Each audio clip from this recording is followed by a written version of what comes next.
My husband and I recently got married, and I felt that my sister-in-law tried to make our special day about her kids. I proposed to my sister-in-law's kids if they could be our flower girls for the special day. The kids were so excited and said yes. Everything seemed to go according to plan until 2 months before the wedding, when my sister-in-law asked me if the kids should have 2 dresses for 2 entrances, wedding ceremony and dinner reception. I told my sister-in-law that the kids will only have 1 entrance, as our flower girls, during my wedding ceremony. My sister-in-law looked upset and said they must walk during the dinner reception too. Note that my wedding ceremony and dinner reception was at the same location, and the wedding aisle was long, 85 feet long, so it takes some time to get from one end to the other, especially for kids. I am not the confrontational type, so I asked my husband to tell his sister that her daughters will only walk down the aisle once. My husband agreed and told his sister. My sister-in-law disapproved and said to my husband that he is the kids' only beloved uncle and that her daughters will never get a chance to be flower girls again. I thought everything was sorted out until the big day. The wedding ceremony went as it should, and the flower girls were so beautiful. However, when the dinner reception time came, and my husband and my entrance to the dinner reception was about to happen, the sister-in-law inserted her kids in front of us with fresh baskets of rose petals. The sister-in-law never told me nor my husband about this entrance. I was blindsided. Turns out that my sister-in-law went behind my back and told my maid of honor to tell the wedding MC to announce the flower girls first to the dinner reception. The flower girls entered the dinner reception, laying out a fresh set of rose petals down the aisle once more. While I was surprised, I was not angry nor sad, because it was a special day and I did not want to let bad emotions ruin the day. I was also going to let the MC introduce and thank the flower girls during the reception anyways, so I did not mind. This quickly changed when my sister-in-law planned a surprise dance by the daughters in the middle of dinner as a gift to us. The MC once again announced the flower girls, and they started dancing down the aisle onto the main stage again. So all in all, the kids walked down the aisle not once, not twice, but 3 times. My husband and I were supposed to have our first dance during this time, but instead, her daughters danced on the stage, while my husband and I had our first dance on the side. After the wedding, I told my husband how upset I was at his sister, and said she was trying to make the day about her kids. I confronted my sister-in-law about this, but she shrugged it off and said that they were just kids and I am being a bridezilla and a-hole. Instead, my husband apologized on her behalf, which angered me more since it was not his fault. Am I the a-hole for confronting my sister-in-law that she was trying to make our wedding a showcase for her kids? Now, for a few comments before the update. Comment 1. Send an itemized bill for use of the MC, the stage, the photographer, and the second and third entrance, as well as the dance. Boo on your maid of honor too. She's supposed to stop things like this from happening. She should not have aided in having the MC announce them. She should have barred the second petal throwing, and as maid of honor, it was absolutely her duty to tackle them off the stage. LL. Not the idiot, but when class and manners don't shame them, money always will. Go after that bag. Comment 2. Not the idiot, and I would be mad too. Your sister-in-law went against your wishes and behind your back on your wedding day to upstage you with her kids. If she wanted your guests to see her kids dance, then she should have her own party for them. I am sorry this happened to you on your wedding day. I would keep my distance from her. P.S. What did your in-laws say, if anything? Now for the update. Hey everyone, thanks for all the support on my last post. It's been a week since I shared the story of my wedding day, and boy, do I have an update for you all. After the wedding, my husband and I took a few days to cool off before we decided to have a sit-down with his sister, my sister-in-law. We wanted to clear the air and express how her actions made us feel. We remembered how she always had a flair for the dramatic, even back in college when she would organize events and somehow always end up in the spotlight. We hoped that by talking it out, we could get past this and move on. The day of the talk, my sister-in-law arrived with the girls, who ran up to me with handmade sorry cards. They were adorable, and it was clear they didn't understand the full extent of what had happened. I appreciated the gesture, but I knew the real issue was with my sister-in-law, not the kids. We started the conversation gently, but it quickly heated up. My sister-in-law insisted that she was just trying to make the day memorable and that I was overreacting. I reminded her of the time she took over our family Thanksgiving by insisting on a 5-course meal when we all wanted a simple dinner. It was another example of her making events about her grand plans. My husband, usually the peacemaker, surprised us both by firmly telling his sister that while we love her and the girls, our wedding was not the time for her to fulfill her dreams through her kids. He recounted how, as kids, she would often take over their playtime with elaborate stories where she was always the hero. It was a pattern that we could no longer ignore. The conversation took a turn when my sister-in-law's face dropped, and she confessed that she felt overshadowed by our wedding. She admitted that she had always felt competitive with us, especially since my husband and I had moved away for a few years for my job, which gave us a lot of exciting experiences that she felt she missed out on. We were shocked. We never knew she felt this way. My husband and I had always tried to include her in our lives, sharing our adventures and listening to her own stories. We thought back to the times we would send postcards from our travels, hoping to make her feel a part of our journey. The air in the room changed after her confession. We all sat in silence for a moment before my husband reached out and took his sister's hand. He told her that no competition could ever change the fact that they were siblings and that he loved her. I added that her daughters had been beautiful flower girls and that their role in our wedding was special because of them, not because of how many times they walked down the aisle. My sister-in-law wiped away a tear and apologized. She hadn't realized how her actions had affected our day and promised to make it up to us. We didn't need grand gestures. We just wanted our family to be whole again. As we wrapped up our talk, my sister-in-law suggested a small family dinner, just us and the kids, to celebrate our marriage properly. We agreed, and the dinner was set for the following weekend. The dinner was lovely. The girls had made decorations, and my sister-in-law cooked our favorite dishes. It was a simple evening filled with laughter and stories. My husband and I finally had our first dance, with our nieces clapping along. It wasn't the first dance we had planned, but it was perfect in its own way. As the night came to an end, my sister-in-law pulled us aside. She handed us a small photo album she had put together, filled with pictures of us and the girls from the wedding. She had even included a heartfelt note, thanking us for our understanding and for being a part of her family. Daughter gets new Mirabelle doll for Christmas, but Julie uses nail polish to paint her hair, face and dress. Oh boy, she lives to regret it. This past Christmas, my mother got my daughter Amy, 4 years old, a doll she had been asking for. It's a baby version of Mirabelle from the Disney movie Encanto. It quickly became her favorite. My husband's cousin Nat has a daughter I'll call Julie, 6 years old. I wouldn't classify her as spoiled, but she does have a tendency to disobey other people. There have been numerous occasions in which I asked Julie to do something, please sit down, please don't touch that, etc., and she either ignored me or went behind my back to do the opposite.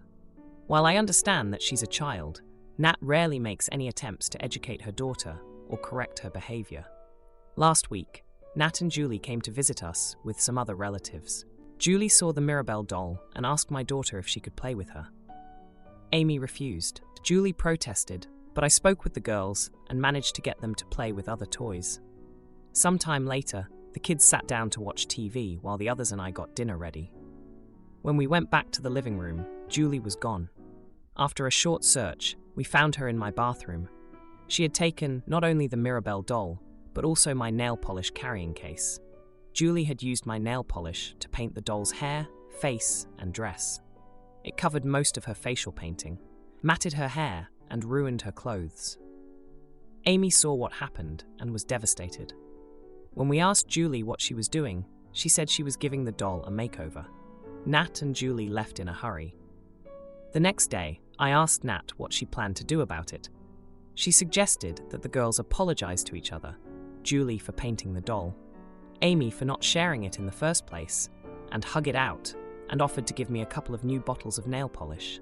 I made it clear that Amy didn't need to apologize, and while I didn't care about the nail polish, they cost $4, and Julie didn't empty the bottles she used.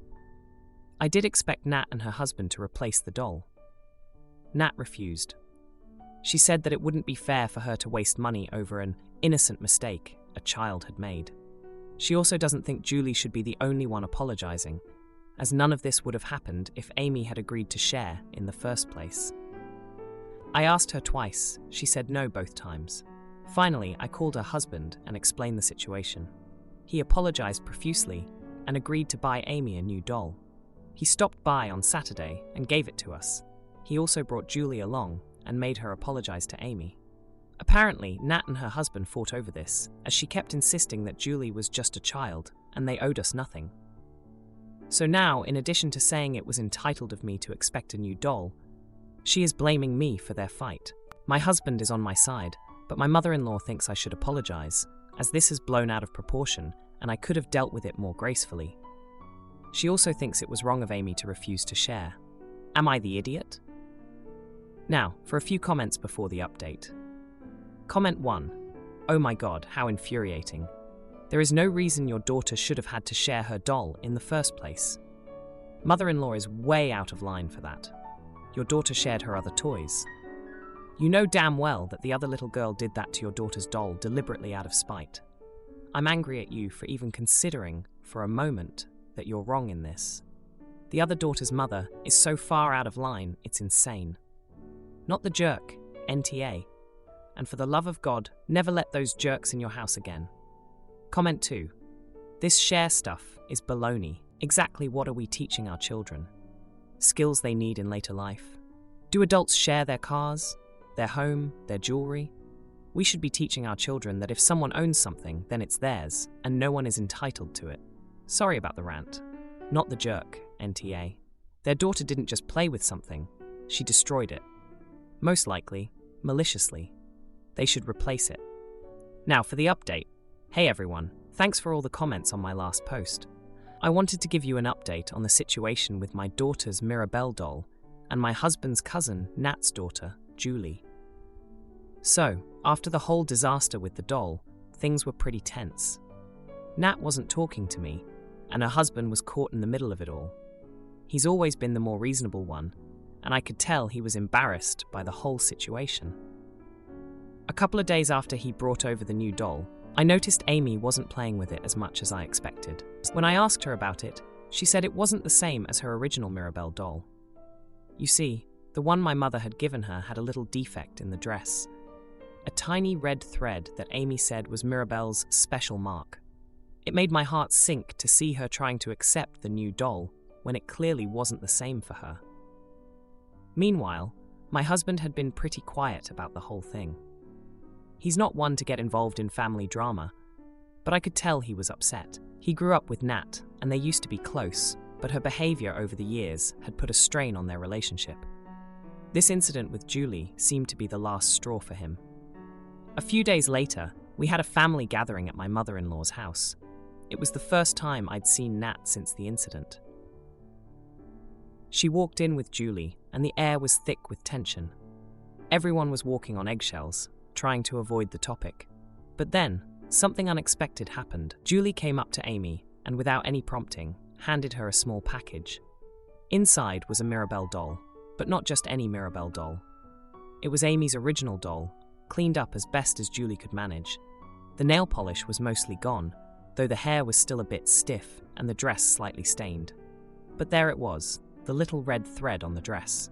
Julie had spent the last few days trying to fix the doll. She looked up at Amy and said, "I'm sorry I ruined your special Mirabelle. I tried to make her better." Amy's face lit up, and she hugged Julie, thanking her for bringing her doll back. Nat was watching from across the room, and I could see the mixed emotions on her face. She approached me later and, to my surprise, apologized. She admitted she had been wrong, and that seeing her daughter take responsibility had made her realize she needed to do the same. My husband, who had been watching the exchange, came over and put his arm around me. He whispered that he was proud of how I handled everything and that he was glad Amy got her special doll back. As for my mother-in-law, she seemed relieved that the tension had eased. She pulled me aside and said that maybe she had been too quick to judge and that she was sorry for not supporting me. The rest of the evening went by without incident. Amy and Julie played together, this time with Amy willingly sharing her toys. It seemed like the ordeal had taught Julie a valuable lesson about respecting other people's belongings. As for Nat, I could tell she was making an effort to be more attentive to Julie's behavior. It wasn't a complete turnaround, but it was a start, and her husband seemed relieved that the family was mending bridges. I got Peacock Premium for $2.50 to watch FNAF movie, but now my aunt wants me to change my profile picture on it. Oh boy, she's in for a surprise. I am a college student, so I had a way of signing up for Peacock Premium for a reduced rate. I originally got it for the Five Nights at Freddy's movie, but I have branched out. They also have La Brea, which is a Mom and I show. Plus I have engaged in some of my guilty pleasures. Trolls movie series. That said, since Five Nights at Freddy's holds a special place in my heart, the profile picture I set for myself is Freddy Fazbear himself. Either way, this is not about that. You might be wondering why my aunt has my Peacock account. The answer is my uncle. My dad's fiancée Maria, and I went to go visit my grandparents, and turns out my Uncle Jerry was visiting from out of state. We visited on football night, so my grandfather, my dad, and Uncle Jerry were trying to watch the game. Bad news. Whatever my grandpa uses to get his channels on his TV failed. Uncle Jerry said we could use Peacock to watch it, but since they don't have an account, they'd need to pay for it. This is where I came in. I signed in on his iPad, and they watched it a bit on there, but then they wanted to scale up, so I signed in on my grandparents' Fire Stick. Simple as that. They enjoyed the game, and then soon we left for home. A few days pass, and I don't hear anything. But then I get a text from my Aunt Melinda, Jerry's wife, saying, "You need to change the picture on your Peacock account. It's too scary for me and the kids." Uncle Jerry has 2 sons, and they're 10 and 7 respectively. They're also very much of the Christian faith, so I bring that up because their household is not conducive to horror. However, Freddy holds a dear place in my heart for many reasons that I won't outline here. I told Aunt Melinda that I didn't want to, and she said that I still need to. I then told her, if you don't want to see Freddy every time you open Peacock, get your own account, and stopped responding. Aunt Melinda isn't a particularly vindictive person, so I think that's why she didn't respond directly to me after that. Later on, I got a call from Dad asking what happened, and I had to explain. He wasn't mad per se, but wasn't exactly proud. Here's everyone's position. Aunt Melinda wants me to apologize and change my profile picture. Uncle Jerry says I should consider doing it for Aunt Melinda and the boys.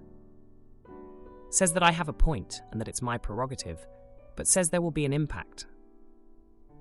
Says that since I'm the one paying for the account, I have the final say. Mom told me I wasn't in the wrong at all, and I should change my password and sign out of all devices that aren't mine. I am mentally at a stalemate, personally. Should I give this up? Should I just change it? Think it'll blow over? Reddit, am I the a-hole? Now for a few comments before the update. Comment 1. Not the idiot, Mom's right. Log out of all devices and change your password. Not only are they wrong for criticizing you for something you let them use, you risk losing your discounted service. Read your terms and services. You may be okay sharing, you may not be. Comment 2. Not the idiot. You are paying for the account. Sign out, change the password, and Auntie and Nibblings won't have to be traumatized by a picture of Freddy Fazbear. Problem solved. Now for the update. Hey Reddit, back with an update on the Peacock profile pic drama. It's been a wild week, and I've got to say, things escalated in ways I never expected. So, after my last post, I decided to hold my ground. Freddy Fazbear was staying. I mean, it's my account, right? I thought that would be the end of it, but boy was I wrong. A couple of days later, I was at my part-time job when I got a text from my cousin, the 10-year-old.